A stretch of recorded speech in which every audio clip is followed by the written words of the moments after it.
sorte que je parvienne à éveiller ta clémence et que tu me sauves et me permettes de m'approcher de toi. Je franchirai pas à pas les degrés qui mènent vers toi. Aide-moi que ta bonté s'émeuve, car tu sais combien je désire revenir à toi, des profondeurs de l'océan dans lequel je suis noyé. Et je peux m'efforcer sans relâche à m'isoler pour te parler, et me confier à toi, mais je n'y suis pas encore parvenu.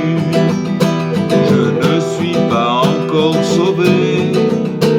Des années sont passées.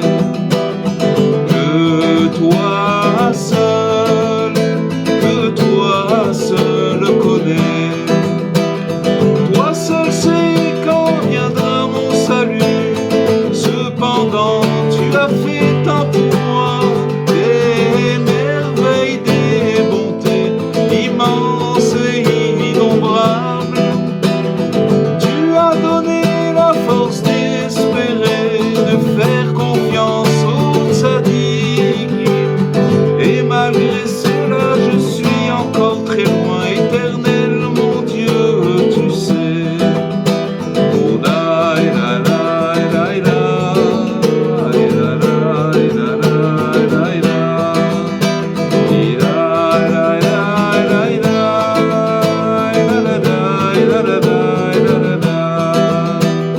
À partir de maintenant, aide-moi à verser mon cœur comme des flots devant toi, comme des flots devant toi, afin que je puisse renouveler ma vie les jours que j'ai perdus dans le noir, et que je revienne plus à l'erreur. Aide-moi, toi qui t'es empli de bonté.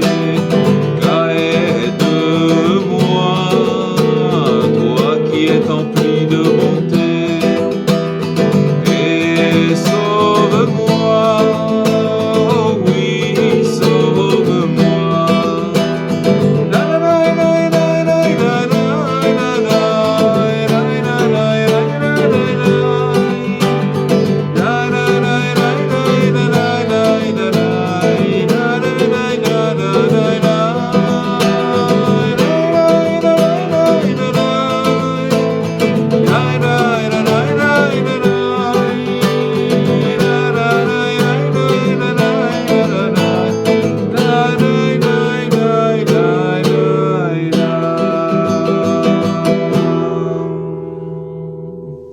Shavua Tov à toutes et à tous, Chodesh Tov, Bezrat Hashem. On va reprendre notre conte, l'exil d'une princesse, là où on s'est arrêté avant la fête de Pessah. Donc je vais reprendre dans le texte, au moment où le second du roi, il a rencontré le premier géant. D'accord ? Et donc le premier géant, il lui dit comme ça: il y a longtemps que je suis dans le désert, dans ce désert, et je n'ai jamais rencontré d'être humain. Et donc le second du roi, il raconta toute l'histoire, qu'il cherchait une montagne en or et un château en perles. Et le géant lui répondit que ça n'existait sûrement pas. Puis il le repoussa et dit: on t'a raconté des bêtises, car ça n'existe sûrement pas. Donc on est arrivé jusque-là, et on va un petit peu reprendre les explications à peu près de là où on s'était arrêté. On va rajouter quelques notions. On avait déjà développé ce texte-là, mais on va continuer un petit peu à ajouter des explications.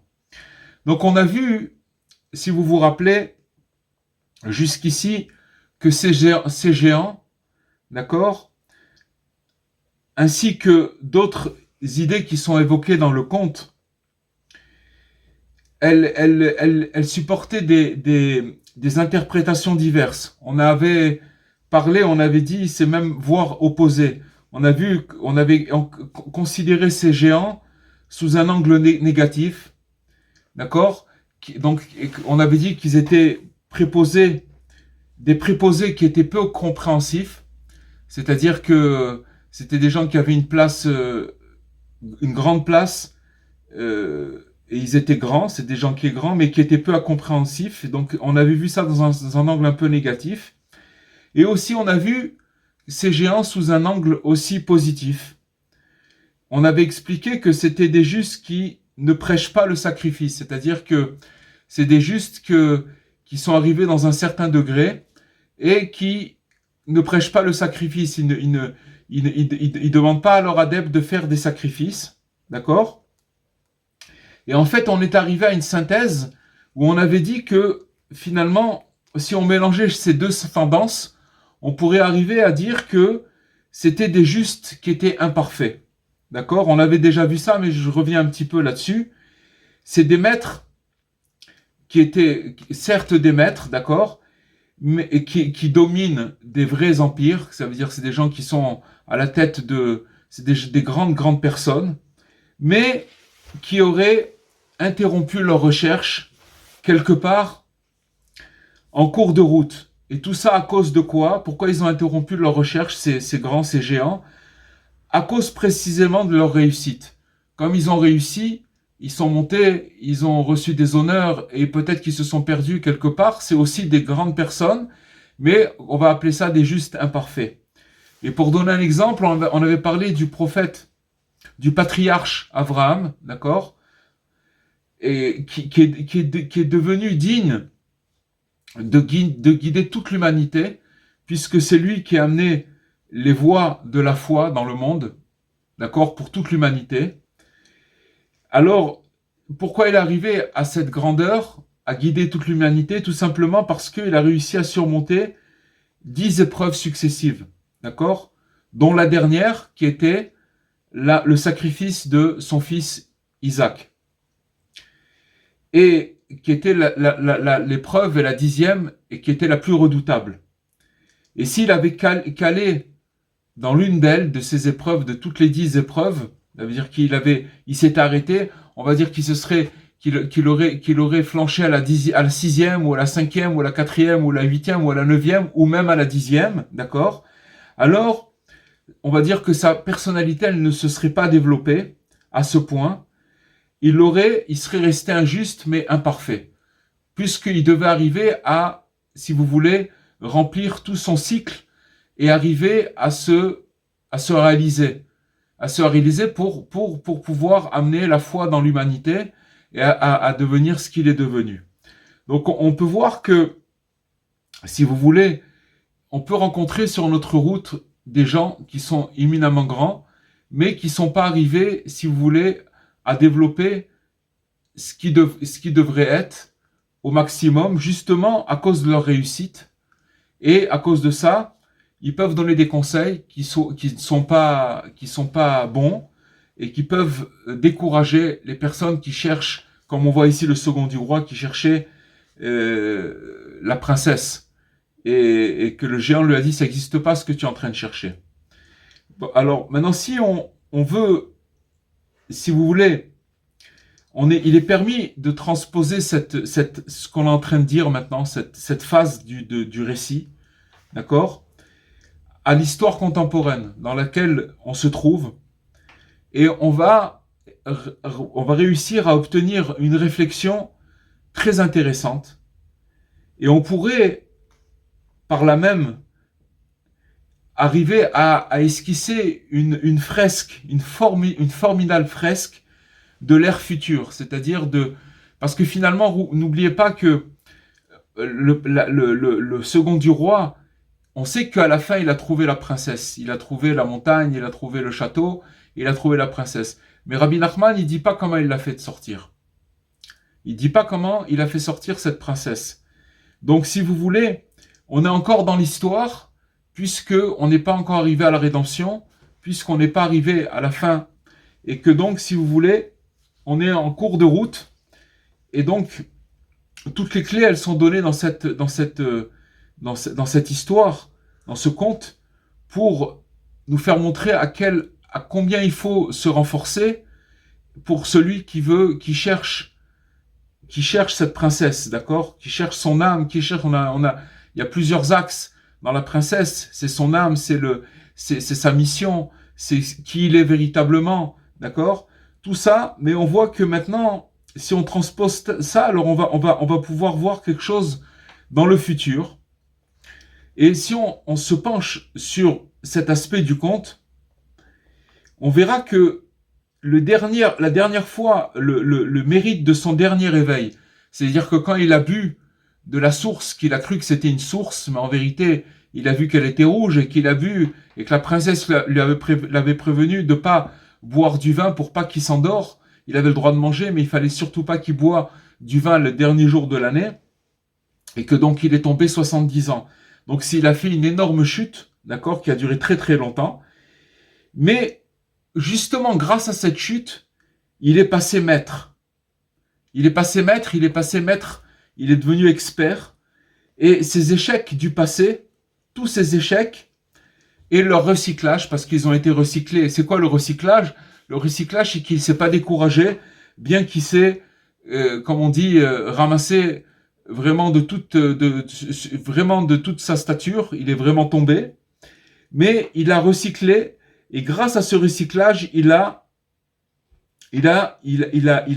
grâce au courage qu'il a pu se donner à l'issue de chaque crise, il faut savoir que tout ça, ça a décuplé sa sagesse. Il est devenu plus sage, il est devenu plus mature, et surtout plus grand, et justement parce qu'il ne s'est pas laissé décourager. Et si vous voulez, il est maintenant second dans le sens de double. Ça veut dire qu'il a reçu double force. Il y a le roi, il y a le second du roi. Mais le second du roi, il prend la force du roi dans la mesure où, si vous voulez, il s'est renforcé dans les pires crises. Il s'est pas laissé abattre, malgré qu'il s'est ramassé, il s'est relevé, il a continué sa route. Et c'est là où il a acquis encore plus de sagesse, justement à cause de ces échecs-là. Et maintenant, on a vu qu'après, il s'est libéré des entraves que représente la dépendance par rapport au serviteur. Vous vous rappelez qu'on a vu qu'il s'est débarrassé de son serviteur, qu'on avait dit que le serviteur c'était son imagination. Donc il a commencé à faire route tout seul et à se mettre en quête de la destination indiquée sur le châle. Vous vous rappelez que la princesse, elle lui avait laissé pendant qu'il dormait, elle a essayé de le réveiller et elle n'a pas réussi, mais elle a laissé un châle avec des larmes, avec toutes les indications où c'est qu'elle se trouvait maintenant.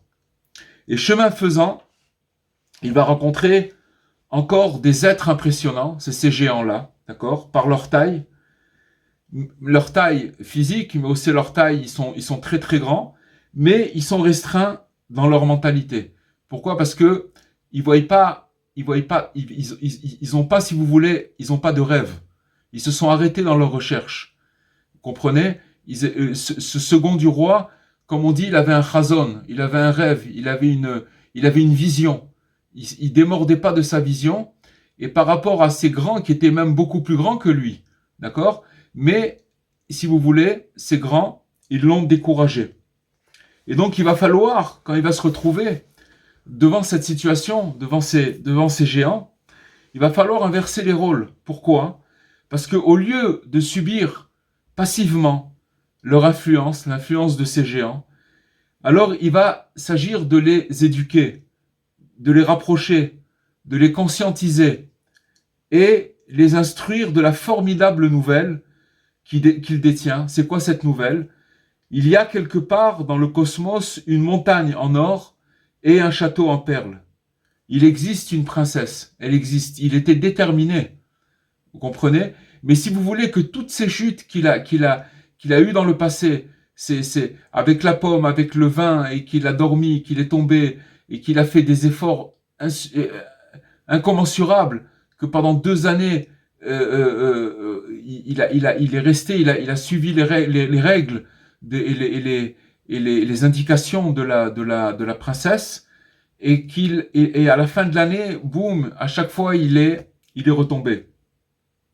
Mais grâce à toutes ces chutes, ces grandes chutes, il a acquis une maîtrise. Il est passé maître. Ça veut dire que maintenant, il va pas se faire impressionner d'une manière. C'est pour ça que quand on passe par des phases très difficiles par rapport à nous-mêmes, il faut savoir que par rapport à ce conte, il faut comprendre que tout ça, c'est pour recycler, c'est pour prendre des forces et de devenir beaucoup, beaucoup plus fort que l'on était avant. Parce que avant, c'était pas, c'est que dans ces épreuves-là qu'on peut arriver à passer, comme on dit, notre maîtrise. D'accord?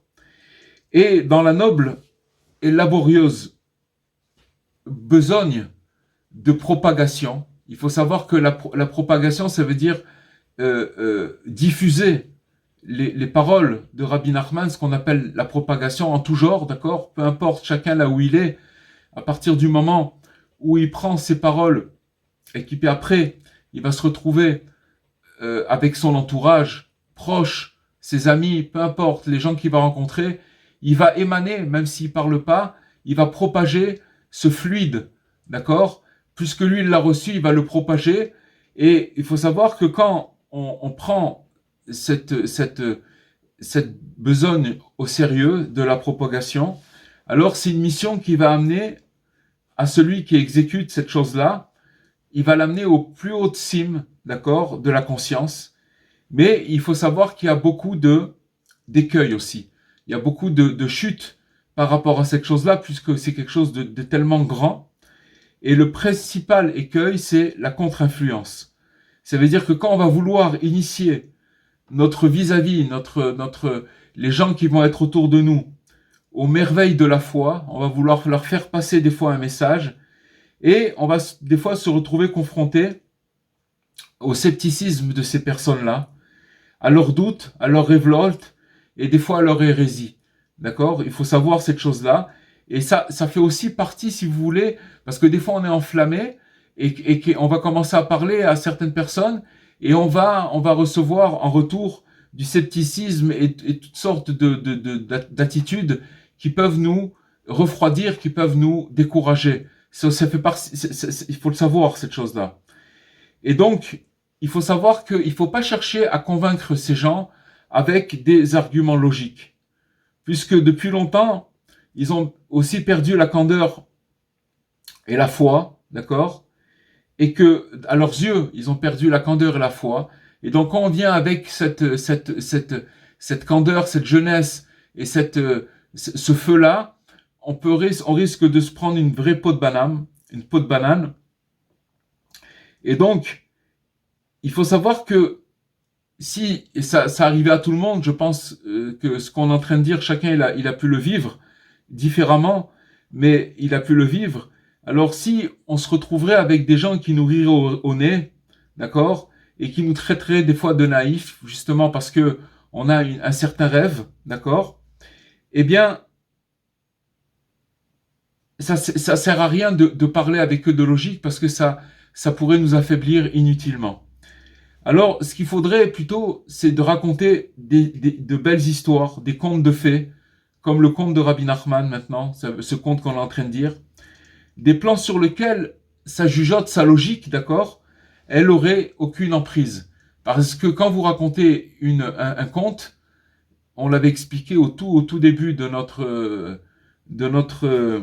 nos cours sur l'exil de la princesse, que ces contes-là, ils ont une force extraordinaire. Et si vous voulez, ils contournent la logique. Et donc, et ça commence, ça peut créer un éveil chez la personne parce que justement, sa logique, elle peut pas s'attraper à ces contes-là. Ça, c'est une chose. Et ça, en fait, c'est ce que fit le second du roi, d'accord, en s'accrochant désespérément à sa croyance qui était pure, elle était simple, cette croyance, mais elle était transcendante, d'accord, tout en essayant de la transmettre aux géants sous forme d'une histoire incroyable. C'est quand même un peu osé de dire, vous comprenez, de dire, voilà, il existe un château en perles, une montagne en or, et là-bas il y a une princesse, c'est quelque chose d'un peu, c'est quand même, c'est un peu de la science-fiction, d'accord? Mais il faut savoir que il n'a pas lâché cette chose-là. Et à la fin, ces grands rêves qu'avait le second du roi, ils vont s'avérer efficaces parce que grâce à leur recyclage, le second qui s'est transformé en instructeur, alors il va atteindre le degré de sagesse, justement parce qu'il était persistant et obstiné, et que cette sagesse-là, elle est nécessaire pour, pour l'accomplissement de son ultime mission, qui est de libérer la princesse. Donc on voit finalement que toutes les épreuves qu'il va endurer pendant toute sa quête pour trouver la princesse, c'est ça qui va lui donner de plus en plus de force pour pouvoir trouver et à la fin libérer la princesse. C'est pour ça que, chers amis, il faut savoir que les épreuves dans lesquelles on passe, toutes les épreuves dans lesquelles on passe, ce sont que des épreuves pour nous donner des forces. Et c'est ça. Mais c'est seulement à la lumière de Rabbi Nachman qu'on peut comprendre cette chose-là. C'est qu'on se rend compte que celui qui s'attache au conseil de Rabbi Nachman, aux enseignements de Rabbi Nachman, il va passer certaines, comme on dit, des montagnes russes. Mais si il se retourne, il va voir que quand il va passer ces montagnes russes, il va se rendre compte que finalement, il est beaucoup plus fort et beaucoup plus vaillant et beaucoup plus sage en ayant passé ces affres, ces épreuves, ces tests. Il est beaucoup plus fort après qu'avant. Parce qu'avant, si vous voulez, il est fuyé. Il avait peur de les rencontrer, ces épreuves-là. Mais quand après, la providence, elle va faire que il va passer par certaines choses, alors il va commencer à se rendre compte que ayant passé ces épreuves-là, il est devenu beaucoup plus fort. Et c'est ça, si vous voulez, la merveille de Rabbi Nachman. Que Rabbi Nachman, il nous donne les outils du renforcement. Et après, quand on a ces outils-là, il nous envoie explorer toutes sortes de zones. Et avec les outils qu'on aura pris, qu'on aura reçu, chacun avec sa compréhension, chacun comme là où il va être, il va commencer à explorer et il va commencer à voir qu'il est seul devant son test, son épreuve, et qu'il va pouvoir sortir vainqueur justement parce que il s'est servi de ses outils, et après il va voir qu'il est encore beaucoup plus fort. Et si vous voulez, c'est ça la voie pour trouver sa princesse, parce que c'est que comme ça qu'il peut la trouver. S'il serait resté dans le château, enfermé dans le château et protégé par le château, eh ben la princesse, c'est terminé. Il se serait découragé, il serait jamais parti à sa quête. Mais quand on part à la quête de la princesse, il faut savoir qu'il y a du chemin et qu'il y a toutes sortes de choses qui vont se passer. Voilà. Maintenant, si on élargit, si vous voulez, le débat, et qu'on essaye de revenir à l'époque dans laquelle on est, l'époque contemporaine, alors on va dire que le déluge d'hérésie dans lequel nous sommes, qui a commencé déjà depuis un bon moment, mais qui ne fait que grandir, ce déluge d'hérésie. Pour revenir, vous vous rappelez, je vous ai raconté cette parabole de Rabbi Nachman, je vais la raconter maintenant puisque ça vient juste à point maintenant. C'est qu'une fois, Rabbi Nachman, il a dit qu'il y avait un roi, et que ce roi, il est parti chasser en forêt, et que il est parti avec tous ses ministres, ses proches ministres, et quand le roi va partir chasser en forêt, il met pas ses habits de roi, il met des habits de chasseur, et tout le monde est habillé communément, comme tout le monde, avec des habits pour aller chasser. Et donc ils sont rentrés à l'intérieur de la forêt, et à un moment, qu'est-ce qui s'est passé? Le temps a commencé à tourner, et le ciel a commencé à se couvrir, les nuages sont devenus noirs, et il a commencé à pleuvoir un déluge, des cordes, après de la grêle, après de la foudre, après des éclairs. Il y a eu vraiment un déluge terrible. Maintenant, comme tout le monde a eu peur, donc tout le monde s'est sauvé pour sauver sa peau. Et le pauvre roi, il est resté tout seul dans la forêt, au milieu de la forêt, ne sachant pas quoi faire. Même les chevaux, ils étaient sauvés à cause de la foudre, ils ont eu peur. Et donc, il se retrouvait comme ça, trempé, en cherchant sa voie dans la forêt, ne sachant pas où aller. Et dans cette forêt, il a aperçu une lueur. Il s'est rapproché, il a vu une maison dans la forêt. Il a tapé à la porte de cette maison, et il y a un paysan qui lui a ouvert la porte. Bien entendu, ce paysan ne savait pas que c'était le roi, et le roi, il n'a pas non plus décliné son identité. Et il lui a ouvert la porte, il lui a dit, mon brave, rentrez dans ma maison, vous réchauffez. Il lui a donné des habits secs, il l'a mis à côté de la cheminée, mais ce pauvre paysan, il n'avait pas beaucoup de quoi lui offrir à manger, mais ce qu'il avait, elle lui a donné, il a partagé avec lui un morceau de pain avec un peu de soupe, c'est ça il avait de quoi lui donner. Et le roi, il a passé une soirée extraordinaire, parce que il a vu la déférence qu'on avait envers lui, sans considérer, ne sachant pas qu'il était roi, on lui donnait un petit peu de considération, un peu d'humanité, sans chercher à lui donner des faux honneurs parce qu'il était roi, etc. Donc il était comblé. Et après, le paysan lui a donné un endroit pour dormir et il a passé une nuit extraordinaire. Bien entendu, le lendemain matin, le beau temps était revenu et les ministres ils se sont rassemblés et ils ont commencé à chercher le roi. Ils ont dit où est passé le roi. Ils ont commencé à le chercher dans la forêt jusqu'à qu'ils sont arrivés à cette masure, à cette maison. Ils ont tapé à la porte et le paysan a ouvert la porte. Et derrière le paysan, qui c'est qu'il y avait? Le roi. Et les ministres, ils sont rentrés. Poussez-vous, votre majesté, la majesté est là. Et le roi, il a dit, attendez. Ce pauvre paysan, il savait pas qui j'étais. Et il m'a donné refuge, il m'a donné l'abri, il m'a réchauffé. Vous étiez les plus proches, d'accord? Vous étiez mes ministres, et au moment où ça s'est mal passé, vous m'avez abandonné et vous m'avez laissé seul. Donc maintenant, ce que je vais faire, c'est que je vais donner le plus bel honneur qu'on puisse donner à un citoyen. C'est quoi cet honneur? C'est qu'on va revenir au palais et il va me mettre la couronne sur la tête. Ça veut dire qu'il va me couronner. C'est le plus bel honneur qu'on peut faire à un citoyen. Et donc ils sont revenus au palais et c'est le paysan qui a recouronné le roi. Il lui a mis une couronne sur la tête, la couronne sur la tête.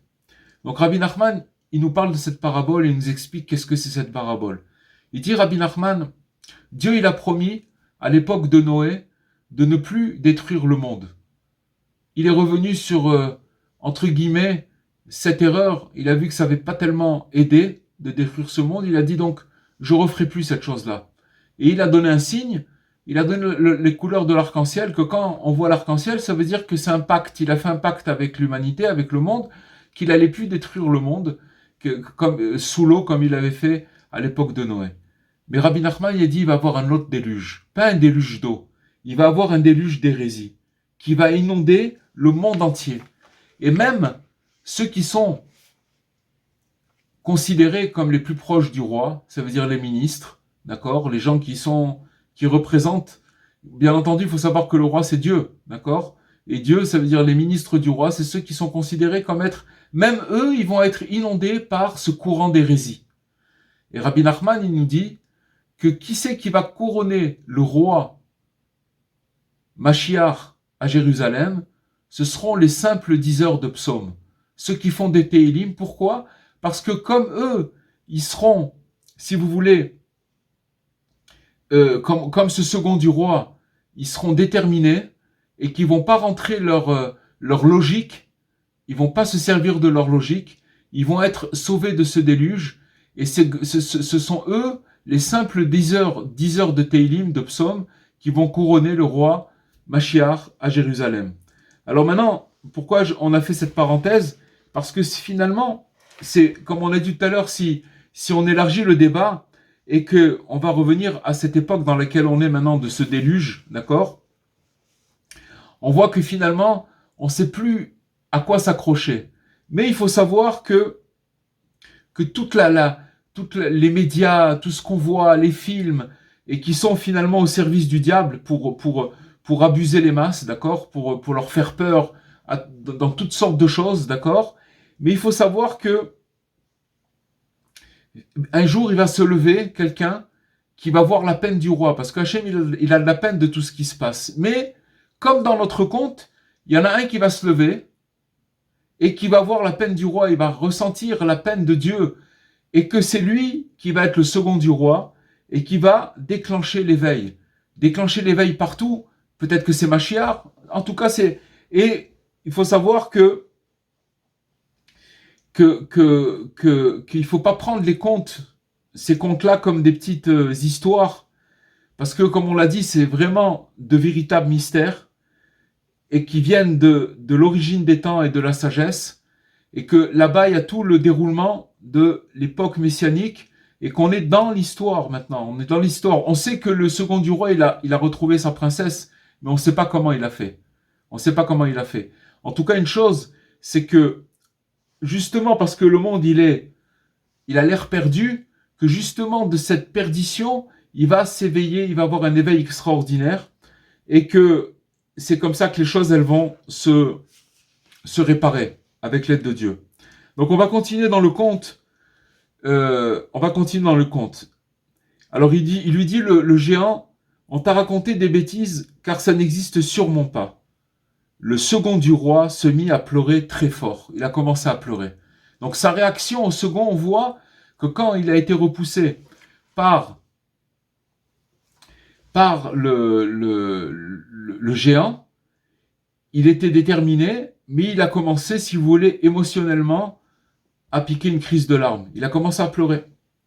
Alors il faut savoir, chers amis, que nos yeux, ils nous trompent bien souvent. C'est-à-dire que ce qu'on voit, c'est pas la réalité. On a souvent expliqué que ce qu'on voit, c'est imaginaire. Tout ce qu'on voit autour de nous, c'est imaginaire. On croit des choses qui sont pas vraies. On croit des choses sur des gens. On croit des choses. Pourquoi ? Parce que nos yeux, il y a du poison dans les yeux. Et donc, ils sont facteurs de grandes illusions, nos yeux. Il faut le savoir. Dans le conte, on le voit que comment il est tombé la première fois, c'est en regardant une pomme. D'accord ? Il a vu la pomme, il a vu une pomme extraordinaire. Il a complètement craqué, c'est avec les yeux. On a vu aussi l'échec quand il est tombé et qu'il a vu le vin. Et tout ça, ça représente tous les délices du monde qui nous séduisent principalement par leur apparence visuelle.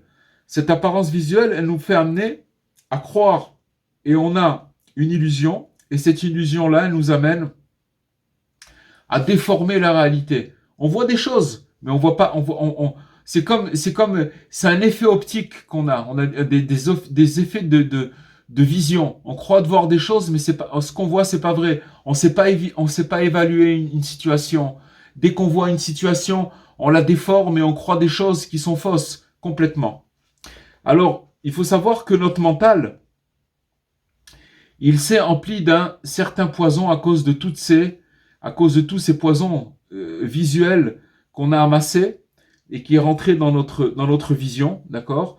On s'est empli d'un certain poison et cet éveil malsain, ça veut dire que il y a un certain éveil malsain et qui est le ferment du désir, d'accord ? Que quand par exemple on va regarder une chose dans notre histoire, la pomme ou le vin, etc. Alors il faut savoir que après, quand on tombe, après avoir regardé, c'est-à-dire qu'après il y a une déception, parce que quand on est attiré par le désir, après on tombe, ça dure pas très longtemps. Après qu'on est tombé, alors si vous voulez, qu'est-ce qui s'installe ? C'est l'amertume. Pourquoi c'est une amertume qui s'installe après qu'on a été attiré par le désir qui sont les yeux ? Parce que après, ce qu'il faut savoir, c'est qu'on va constater combien nos yeux ils nous ont trompés. D'accord ? On fait se tromper. À chaque fois, c'est le même processus. C'est-à-dire que on regarde et on se trompe. Ça peut être dans tout. Je veux pas faire de dessin, mais ça peut être dans ça peut être une situation de la vie qu'on arrive mal à juger une situation. Ça peut être des choses qui sont malsaines pour nos yeux qu'on peut regarder aussi. Toutes les choses. on n'est pas besoin de rentrer dans les détails, mais si vous voulez, c'est une évaluation. Sachez une chose, c'est que les yeux, l'esprit aussi, il a des yeux. Vous comprenez? Ça veut dire que quand on voit certaines choses et qu'on a du poison, on a tous du poison dans les yeux, alors ça transfère à notre esprit des données qui sont fausses. D'accord? Et que les yeux de l'esprit, ils vont commencer à interpréter et on peut complètement se dévier et tomber dans le panneau, mais complètement. Donc ça, c'est une chose.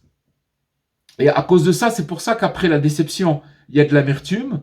Pourquoi? Parce qu'on a constaté qu'on s'est fait encore avoir. On s'est fait avoir parce qu'on s'est trompé. On a cru des choses. On a cru des choses. On peut croire des choses pendant des années et en vouloir à des personnes, d'accord? Alors qu'on s'est complètement trompé. C'est une fausse évaluation, c'est pas vrai. D'accord? Maintenant, pour se débarrasser de ce poison qui s'est emmagasiné par la vue, alors il faut savoir que rien de tel que les larmes. D'accord? Parce que ces larmes, quand on pleure, on va expliquer ce que ça veut dire ces pleurs, elles emportent avec elles des flots de détresse, d'amertume. Parce qu'on se débarrasse, bien entendu. Il faut que ces larmes elles soient dirigées dans le bon sens. Et il faut savoir que quand on arrive à trouver le sens de ces larmes-là, alors elles nous libèrent de l'illusion et de ces poisons. Il n'y a pas un autre moyen de se débarrasser de ces poisons qui sont dans notre vision, d'accord? Maintenant, il nous dit dans son livre, le Rav Besançon, que il faut savoir gérer ses larmes. Il faut savoir les gérer. Pourquoi? Parce que si on ne sait pas les gérer, alors elles peuvent avoir une fonction qui va nous inonder, c'est-à-dire qui va nous amener dans la contrition, dans l'angoisse, dans la tchouva, mais une tchouva angoissée, et qui va nous amener vers la culpabilisation. C'est-à-dire qu'on va se culpabiliser et c'est la pire des choses. Et donc, ça veut dire ces larmes-là, elles n'ont pas du tout non seulement elles arrangent pas, mais elles détruisent. Et pourquoi? Parce que la culpabilité, c'est un sentiment qui n'est pas constructif. D'accord? Mais c'est pour ça que intervient, donc il va nous expliquer, c'est Rabbi Nathan qui nous dit ça, il nous explique que finalement il y a un secret qui s'appelle la mélodie. Et que cette mélodie-là, elle est produite par notre souffle. Par notre souffle, on va expliquer ce que c'est.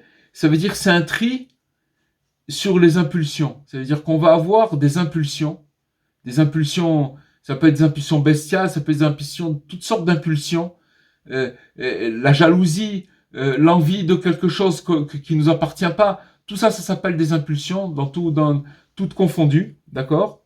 Et maintenant, cette mélodie qui est sacrée, et c'est quand, si vous voulez, l'homme, il cherche une mélodie pour essayer de passer et ne pas tomber dans ses impulsions, et jusqu'à ce qu'il va atteindre la consolation. Bon, ça a l'air très évasif ce que je vais dire, mais on va expliquer ce que ça veut dire. En vérité, pour comprendre ce que ça veut dire que maintenant, c'est que David Ameller, le roi David, c'était un homme qui était brisé par ce qu'il a vécu. Et si vous voulez, David Ameller, le roi David, c'est le symbole de l'homme, de celui qui a le plus souffert sur terre. On ne va pas revenir sur son histoire, mais il a été vraiment humilié et il est né d'une façon humiliante, etc. Et il faut savoir que il a été poursuivi par son fils qui voulait le tuer, etc. Il a eu des épreuves terribles dans sa vie. Mais si vous voulez, au lieu de tomber dans la tristesse, la mélancolie et après l'amertume, etc., il a su voir dans ces épreuves, il s'est levé la nuit. Il s'est levé la nuit, il a commencé à chanter des psaumes. Et quand il a chanté des psaumes, il a commencé à amener de l'inspiration dans ces psaumes. En vérité, c'est quoi des psaumes? C'était des poèmes. Mais dans ces poèmes-là, comme il a mis son cœur et qu'il les a chantés, alors il a commencé à faire monter des larmes. Ces larmes-là l'ont nettoyé de tout ce poison-là. Finalement, ça s'appelle guérir le mal par le mal. D'accord? Ça veut dire que on aurait pu croire que de pleurer, c'est quelque chose qui est négatif, mais là, on apprend que c'est quelque chose de positif, mais seulement il faut que ce soit dirigé dans la bonne direction. Dans la mesure où c'est dirigé dans la bonne direction, alors maintenant, que ça veut dire pour nous? Ça veut dire tout simplement que maintenant, quand on va faire une prière, quand on va vouloir se débarrasser de certaines choses, de poids qu'on a, qu'on porte avec nous et qu'on aimerait tellement se débarrasser, tout ça, tous ces poids-là, ils viennent du poison qu'on a accumulé. Mais quand on arrive à, si vous voulez, chercher une mélodie jusqu'à que Hachem il nous envoie une inspiration, alors on va pouvoir nous dégager avec ces pleurs. Et c'est ce qui représente les pleurs de minuit. Les pleurs de minuit, c'est par excellence, mais c'est aussi les pleurs qu'on peut avoir au milieu de la journée, ça peut arriver, ou à un moment, une prière qu'on va faire, et que on va retrouver. Sachez une chose, c'est que quand on se débarrasse de ce poison qui se trouve dans les yeux, alors, comme on dit, on va retrouver la joie après un bon bol de larmes. C'est-à-dire que c'est quelque chose de curatif et qui amène une joie extraordinaire. C'est comme quelqu'un, il s'est libéré par ces pleurs-là. Voilà, chers amis, ce qu'on aura pu dire pour ce soir. Et voilà, si vous voulez, on peut passer aux questions. Voilà, vous m'entendez là? Oui, on vous entend. Oui. Voilà. Je pose la question comme je parle. Ça va? Oui, merci beaucoup, Ravéli Cohen. Attendez, je me reconnecte sur un autre truc, je suis mal connectée. C'est vraiment un très beau cours, hein, vraiment. Ouais. Magnifique. Ah ouais. Sachez, je voudrais quand même préciser une chose, chers amis. Vous savez que tout ce que je dis, c'est ce que Baruch Hashem, j'ai le mérite de connaître le Rav Besançon depuis 40 ans. Et je suis, ça veut dire que c'est des explications que lui a données à travers Rabbi Nathan, etc. Et qu'on essaie à chaque fois d'ouvrir et d'expliquer et de développer. Mais tout ça, c'est des paroles du Rav Besançon. C'est très important que je vous le dise. Vous le savez de toute façon depuis le début, mais je le répète encore et encore parce que c'est important. Voilà. C'est magnifique. Vous lui direz de notre part, en tout cas, que vraiment, c'est vraiment beau, quoi. Moi, ça me fait penser un peu au conte des 7 mendiants, un peu ce château, l'eau, les pleurs, le poison. Oui, il y a de toute façon, c'est des choses qu'on retrouve. Ouais. C'est lié, non, la princesse disparue avec sûrement quelque part c'est lié. Je peux pas vous dire. Sûrement quelque part c'est lié. Mais comment? J'ai pas. Il faudrait rentrer dans les deux comptes et chercher. Mais il y a des choses c'est sûr qu'il y a des choses qui se lient. Les enseignements de Rabbi Nachman ils sont liés. On peut trouver des liens, c'est sûr. Rav, est-ce qu'on peut comprendre que le géant, c'est le Yetzerara? Ah non. Et ça peut être une forme de Yetzerara. Une forme. Oui, c'est parce que quand on parle de Yetzerara, c'est très évasif. C'est-à-dire que je vais vous dire une chose. Tout ce qui vient nous freiner dans notre recherche, même ce qu'on apprend maintenant dans le conte, maintenant là où on en est, c'est que ces géants-là, c'était pas des rigolos du tout. C'était des gens qui étaient très très grands. Mais même Rabbi Nachman, il nous prévient, il nous dit même malgré leur grandeur, à partir du moment où ils avaient une place, alors il faut savoir que ils étaient freinés peut-être dans leur recherche. Vous savez, des fois vous rencontrez, ça peut arriver, des vétérans, des gens qui ont eu des expériences dans leur vie. Et puis vous voyez des fois qui peuvent décourager des jeunes émules, des gens qui ont envie d'avancer et qui vont les regarder un petit peu avec un regard un petit peu de haut, et ça va les casser parce que ces jeunes ils vont dire ouais mais alors celui-là il me parle comme ça et alors qu'il truc, alors ça le casse dans son élan. Vous voyez de quoi je parle? Ça veut dire que c'est un exemple que je vous donne. C'est la même chose dans notre compte. Le fait d'être repoussé, qu'on vous dise ça n'existe pas, ce que tu cherchais tout, c'est une forme de Yetzerara. Ben oui, ça veut dire que oui, mais c'est une forme de Yetzerara, mais pour le second du roi, il faut savoir qu'il a, vous savez, il a, si vous voulez, il a utilisé cette force de toutes ces chutes pour les recycler. Vous connaissez quelle est la force de celui qui fait du judo? C'est pas le judo, c'est pas du karaté. Il n'y a pas de coup dans le judo. si vous voulez, on se sert de la force de l'adversaire. L'adversaire, il veut vous rentrer dedans, et vous prenez cet élan qu'il a quand il est en train de vous rentrer, vous poussez, et boum, il y a des prises, bon, c'est du judo, mais on se sert de la force de l'adversaire. Alors si vous voulez, c'est un peu le même principe, c'est-à-dire que finalement, ce second du roi, il s'est retrouvé devant ces géants, mais ce qui est intéressant qu'on pourrait dire, c'est qu'en fait, pour se trouver devant ces géants, c'est qu'il avait déjà la capacité et les épaules pour pouvoir résister devant ces géants et d'utiliser, si vous voulez, en fait, entre guillemets, ce découragement pour justement être persistant et têtu. Et après, on va voir que c'est ces géants qui vont l'aider parce que ça va se retourner. C'est-à-dire qu'ils vont l'aider pour... il était chef des animaux, l'autre des oiseaux, l'autre des nuages. On va voir que ça va se retourner. Ça veut dire qu'ils vont l'aider dans sa recherche. Pourquoi? Parce qu'il est têtu, il va jusqu'au bout. Il lâche pas l'affaire, vous comprenez? Mais si vous voulez, comme ça se présente à lui, alors c'est vrai qu'on peut appeler ça le Yetzirara. Mais encore une fois, Rabbi Nachman, il nous a parlé que le Yetzirara, on l'appelle plus le Yetzirara, on l'appelle l'imagination. C'est-à-dire qu'on imagine qu'on peut pas y arriver, c'est pas possible. C'est une imagination, on peut pas y arriver. Et à cause de cette imagination-là, on est tétanisé. Et voyez qu'est-ce qui s'est passé. Au début, il a eu la pomme, il a eu le vin, il est tombé des trucs et tout ça. Mais de tomber, voilà, comme il disait le Rav Freikin avec Slebin, tomber c'est humain. Mais rester dans la boue, c'est-à-dire tomber dans la boue, c'est humain. Mais rester dans la boue, c'est animal. Ouais. Vous comprenez? Rester dans la boue, c'est animal. Tomber, c'est humain. Tout le monde mais rester dans la boue, c'est animal. Ça veut dire que, et c'est ça qu'il a appris. C'est ça le second du roi. C'est ça qu'il a appris, le second du roi. C'est-à-dire qu'il s'est ramassé vraiment. Mais le truc, c'est qu'il s'est pas laissé emporter par il s'est pas laissé décourager. Et donc, ça veut dire qu'à partir du moment où il s'est pas découragé, tout ce recyclage qui s'est remonté, ça va lui permettre de pouvoir affronter ces géants. Vous comprenez? C'est-à-dire qu'il est devenu maître, il est devenu expert, c'est devenu un sage, tout simplement. Il a acquis de la sagesse. Tout à fait. Rav Cohen, est-ce qu'on pourrait avoir une autre interprétation?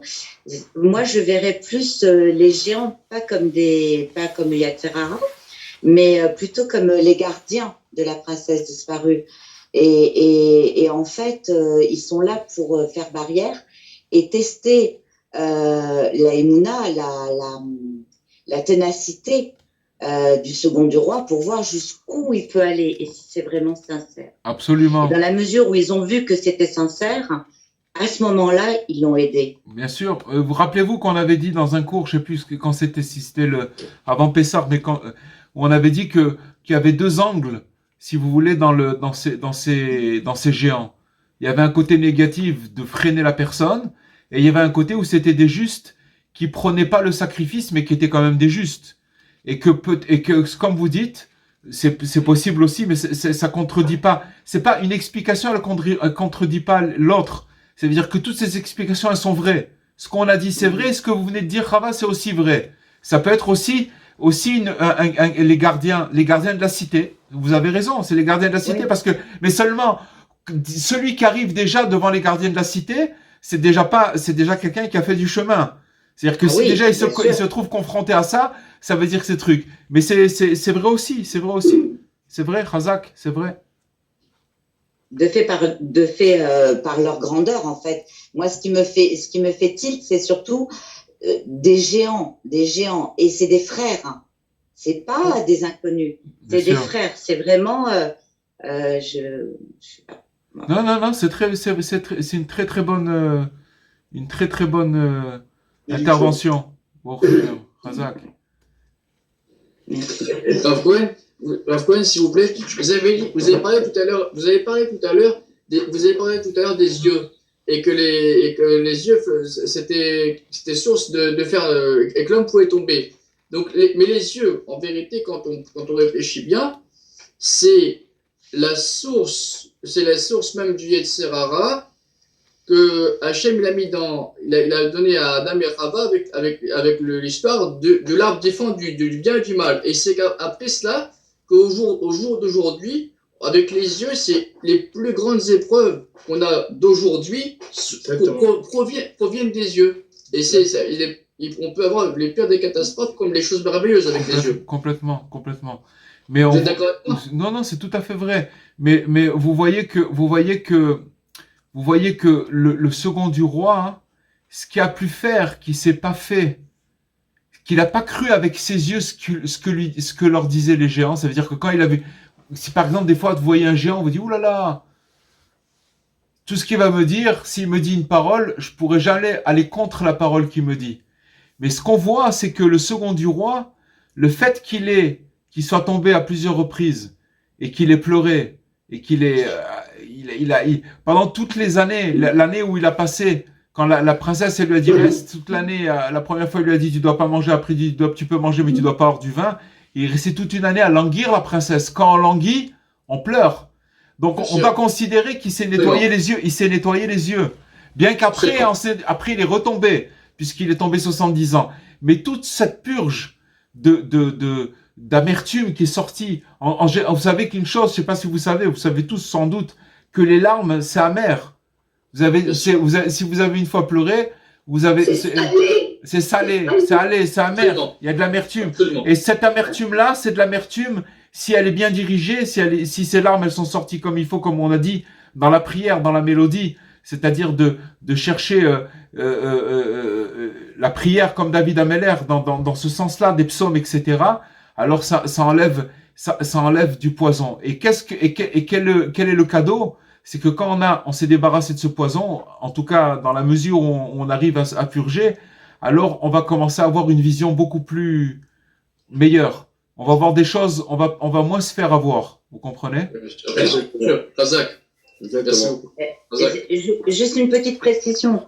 Il faut pas oublier que les yeux, le centre, c'est au niveau du cerveau et le cerveau, c'est la pensée. Donc, oui, voilà. bien sûr.